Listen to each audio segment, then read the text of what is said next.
বহুতে মোক হোৱাটছআপত লিখিছে যে এই 2 লাখ টকাই আমাক বহুত সহায় কৰিব। মই প্ৰথম আপোনালোকক 1 লাখ টকা দিম। 1 লাখ টকাৰ সৎব্যৱহাৰ হলে আপোনালোকে 2 লাখ টকা পিছৰ ইনষ্টলমেন্ট 1 লাখ টকা আপোনালোকে পাব পাৰিব। দ্বিতীয় পৰ্যায়ৰ হিতাধিকাৰীৰ চিনাক্তকৰণৰ হিতাধিকাৰী নিৰ্বাচনৰ কামো আমি সুন্দৰভাৱে আৰম্ভ কৰিম। এডিআৰিৰ পৰীক্ষাও খুব সুন্দৰ কৰি পাৰ হৈ গ'ল। তৃতীয় বৰ্গৰ চাকৰিৰ পৰীক্ষা সমাপন হ'ল।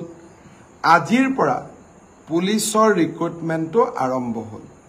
মোক ৰাতিপুৱা ডিজিপি মহোদয়ে জনাইছে যে পুলিচৰ ৰিক্ৰুটমেণ্টৰো যি দৌৰৰ ফিজিকেল টেষ্ট বা দৌৰ আদি কৰিব লাগে তাৰ আৰম্ভণি আজিৰ পৰা আৰম্ভণি হৈছে আৰু নিৰ্দিষ্ট সময়ৰ ভিতৰত তেওঁলোকে এই কাম সমাপন কৰিব। আৰক্ষী তৃতীয় বৰ্গৰ পৰীক্ষা শেষ হ'ল। অহা 29 অক্টোবৰত আমি চতুৰ্থ বৰ্গৰ পৰীক্ষাসমূহ আৰম্ভ কৰিম আৰু তাৰ পিছত লাহেকৈ শিক্ষক নিযুক্তিৰ প্ৰক্ৰিয়াও আৰম্ভ হ'ব। মই এডিআৰিৰ তৃতীয় বৰ্গৰ পৰীক্ষা ইমান সুন্দৰকৈ সফল হ'ল তাৰ বাবে এডিআৰিৰ পৰীক্ষাৰ লগত জড়িত আটাইকে মই ধন্যবাদ আৰু কৃতজ্ঞতা জনাইছো।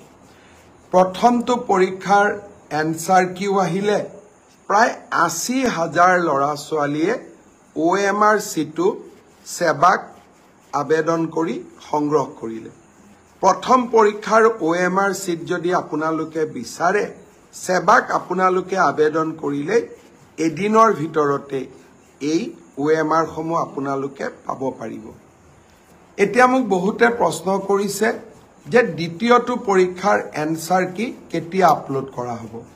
মই সেৱাক ইতিমধ্যে কৈছো যে দুৰ্গা পূজাৰ আগতে শেহতীয়াকৈ হৈ যোৱা 2টা পৰীক্ষাৰে যাতে এনসাৰ কি আমি আপলোড কৰি দিওঁ আৰু লাহে কৰি শেহতীয়াকৈ হৈ যোৱা 2টা পৰীক্ষাৰে OMR সিটসমূহ যাতে পাব পৰাৰ ব্যৱস্থা আমি কৰি দিওঁ।